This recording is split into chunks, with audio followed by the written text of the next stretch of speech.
To avoid any trouble, these four must die, the buzz-cut man said bluntly. The moment he spoke, the four Red Fire Guards' expressions changed drastically. Even General Lewis furrowed his brows deeply, his face darkening. What nonsense are you spouting? These men are my personal guards, my brothers who have fought and bled with me.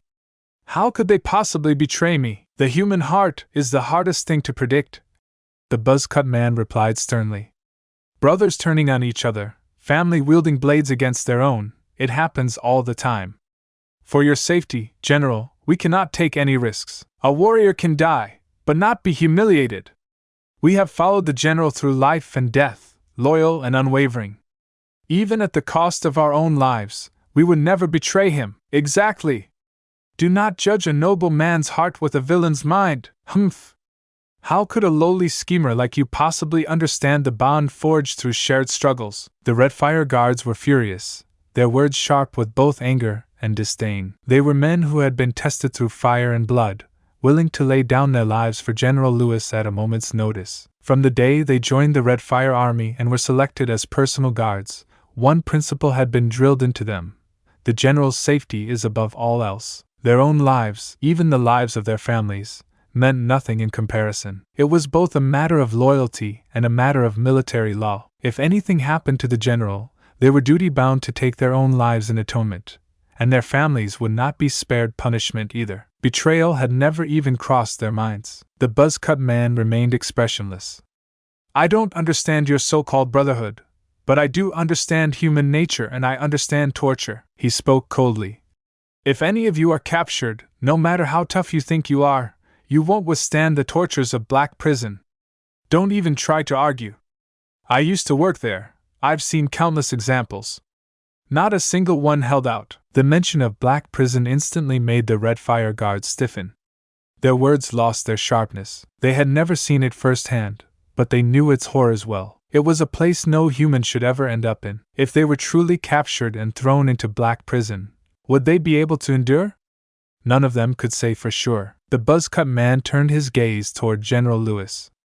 For your safety, General, you must decide. Lewis lowered his head, his face unreadable. The room fell into a heavy silence. If you can't do it, I'll take care of it for you, the buzz-cut man offered. No need. Lewis's eyes turned ice-cold. They are my men. I'll do it myself. Without hesitation, he unsheathed his blade and slashed in one swift motion. Swish! The sword flashed like lightning, cutting through the air. The four guards trembled as thin red lines appeared on their throats. General, you... The bearded guard looked at Lewis in shock, but before he could say another word, the red lines split open. Blood sprayed. Heads rolled. The other three met the same fate. Their eyes remained wide open in death, unable to believe what had just happened. They had been willing to die for General Lewis, yet it was his own hand that had killed them. If it had been a sacrifice for his safety, they would have accepted it. But to be slain by the very man they swore to protect, that was a different kind of death. Lewis stared at their corpses and murmured under his breath, Brothers, I owe you in this life. In the next, I will repay you double. The buzz-cut man let out a small smile. Such speed! The General is truly a ruthless warrior. A man like Lewis, a battlefield legend, was never the type to be soft-hearted. Yet, his decisiveness still caught the buzz-cut man by surprise. He could have let someone else do the dirty work, but he chose to do it himself. Enough talk, Lewis said coldly. If I don't make it out of this city, all of you will die with me. Don't worry, General. Everything has been arranged. If all goes well, by sunrise tomorrow, you'll be out of West Lacosia. The buzz-cut man chuckled. It had better be. Lewis sheathed his sword, his killing intent slowly fading. General, this way. The buzz-cut man signaled for his subordinates to open the courtyard gate. The group walked out calmly, blending seamlessly into the city patrol. With Lewis now wearing a city guard uniform, he looked just like any other soldier on duty. As long as they didn't run into someone who recognized him, they would be able to slip through unnoticed. And just can't accept it. This can't be the end yet. You promised to never leave, and now you're gone. Can't believe